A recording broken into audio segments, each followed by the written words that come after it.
Merci. Alors justement, la question des stéréotypes, il y a quelqu'un qui est bien placé pour en parler. Il est à la fois sociologue et sapeur-pompier. C'est Marc Ridel. Je l'appelle à nous rejoindre sur scène. Bonjour. Marc, vous pouvez l'accueillir et l'applaudir. Ça fait toujours plaisir. Alors, comment faire connaître le monde des pompiers justement à des profils un peu différents, on va dire ça comme ça. Alors tout d'abord bonjour et merci d'être présent pour revenir écouter un sociologue au moment où c'est le plus tendu. Donc c'était peut-être pas le meilleur choix. Un sociologue ça parle beaucoup, des fois pour rien dire. Alors je vais essayer d'être rapide et d'aller au fait. Alors un petit mot sur le mot féminisation. Féminiser, c'est donner les attributs de la féminité à quelque chose. Féminiser les pompiers, c'est pas forcément augmenter les effectifs féminins. C'est pas forcément diversifier les recrutements. Et le choix qui avait été fait par le groupe de travail de la direction de la sécurité civile, dont j'ai eu l'honneur de faire partie, excusez-moi pour le micro, c'était justement de se baser sur cette notion de diversification des recrutements. Alors, moi, je voudrais juste vous parler de plusieurs choses. Nous sommes un métier dans lequel nous avons des fondamentaux, des choses sur lesquelles on n'a pas le droit de se louper. Et notamment les départs. Le retarder un départ, faire qu'il y ait un camion qui ne parte pas, font partie de ces choses qui reviennent très souvent lorsqu'on travaille avec les services incendie. Donc la question, c'est de partir vraiment de l'opérationnel, de la réalité opérationnelle qu'on vit tous en tant que sapeurs-pompiers et de la questionner aujourd'hui dans certains cas.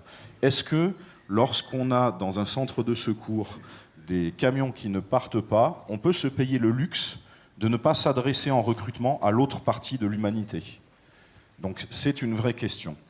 Et en matière de fiabilité des organisations, la diversité, c'est la source de la fiabilité. Alors, vous allez me dire, c'est une évidence, il ne faut pas mettre les œufs dans le même panier. Merci d'inviter un sociologue à la barre pour vous dire ça. Ne pas mettre les œufs dans le même panier, ça veut dire cultiver la diversité des profils en matière de disponibilité horaire, en matière de capacité physique, de compétences.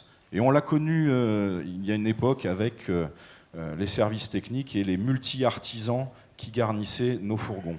Alors aujourd'hui, la question, c'est est-ce qu'on peut aller plus loin, élargir la base de nos recrutements et en réfléchissant avec des critères qui sont des critères opérationnels, justement de fiabilité et qui font la base du métier, de se poser la question de est-ce qu'on ne se prive pas de ressources qui sont importantes. Et ça, ces disponibilités, cette diversité des profils, elle est sur 24 heures, elle est sur 7 jours, elle est sur l'ensemble de l'année. Si vous avez des gens qui travaillent 6 mois par an et qui sont disponibles les 6 autres mois, comment on fait ? Et la vraie question, en fait, c'est que ça va mettre vraiment en difficulté nos institutions qui, pour la plupart, sont restées sur le modèle de la départementalisation en 96. 96, je vous remets, j'aime bien faire ça avec mes étudiants d'habitude, je vous remets à l'époque, on se connectait encore ensemble avec un Minitel en faisant 3615, d'accord ? C'était le tout début d'Internet. Eh ben, on a des organisations Minitel dans nos services incendie aujourd'hui. Donc, il y a une problématique qui est liée à la capacité de ces services, à la forme de ces services, à intégrer ces profils qui sont aujourd'hui dits atypiques. Et les femmes en font partie. Atypique, c'est l'autre moitié de l'humanité. Bon, c'est quand même... Ça se pose des questions. Mais il n'y a pas que ça. Est-ce que quelqu'un qui ne peut pas venir à la manœuvre parce qu'il travaille le week-end, vous l'acceptez dans votre groupe ? Ouais, il est disponible toute la semaine par contre. Est-ce que quelqu'un qui a des critères qui ne sont pas habituels, il fait un palier 12 au Luc Léger, mais il a des cheveux longs, vous l'acceptez ou pas ? Et il est dispo la journée. Donc tout ça derrière, c'est des réflexions avec les groupes. Je n'ai pas de réponse. La réponse, elle se situe généralement dans vos groupes, dans vos casernes, et c'est à vous de trouver quels sont vos fondamentaux pour derrière dire... Alors, il ne faut jamais faire de recrutement au rabais chez les pompiers, d'accord ? Et si vous prenez quelqu'un, vous le prenez parce qu'il est bon et parce qu'il a les critères opérationnels qui vont bien pour être fiable dans un fourgon, d'accord ? Eh bien, ça n'exclut pas les femmes, du tout. Alors, question aussi, donc, sur ces services incendies, est-ce que les infrastructures sont présentes ? Est-ce qu'elles ont le droit d'aller se changer quand même autre part que dans un vestiaire rempli de mecs qui gueulent avant une intervention ? Est-ce que le matériel n'est pas trop lourd ? Est-ce qu'aujourd'hui, la désincarcération, on ne peut pas faire autrement ? Moi, j'ai vu le SDIS de la Charente-Maritime s'amuser avec des nouveaux outils, des pistolets à percussion et des 6 sabres qui ne pèsent pas 25 kilos comme un écarteur, et je crois qu'ils ont gagné un concours de désincarcération en rapidité. Donc la question, c'est est-ce qu'on ne peut pas aussi réfléchir à de nouveaux outils ? Et c'est aussi pour l'ergonomie, il n'y a pas que pour les hommes. pas pour les femmes, il y a aussi pour les hommes, cette ergonomie-là, vous l'aurez aussi en intervention.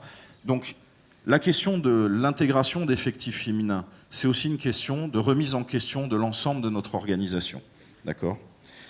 Donc, les services supports également. Est-ce qu'on est capable aujourd'hui d'envoyer une convocation avant le début du stage ?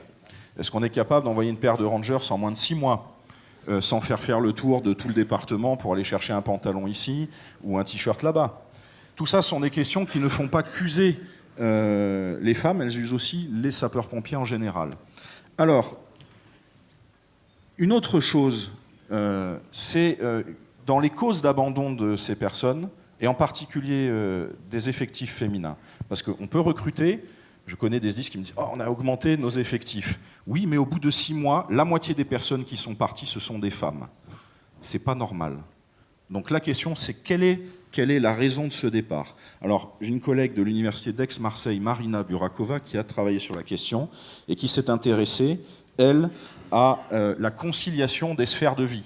C'est-à-dire comment on peut avoir plusieurs rôles sociaux en même temps. Être un papa, être une maman, être aussi un sapeur-pompier volontaire, un sociologue, ça je ne vous le conseille pas toujours, et éventuellement autre chose, un footballeur, un rugbyman. Comment je peux cumuler tout ça en même temps ? Et aujourd'hui, la question que pose l'engagement du volontariat, et en particulier aux effectifs féminins, c'est est-ce que je peux être à la fois, aujourd'hui, réussir dans ma carrière ? Est-ce que je peux aussi partir en intervention ? Et est-ce que je peux aussi m'occuper de mes enfants et de ma famille ?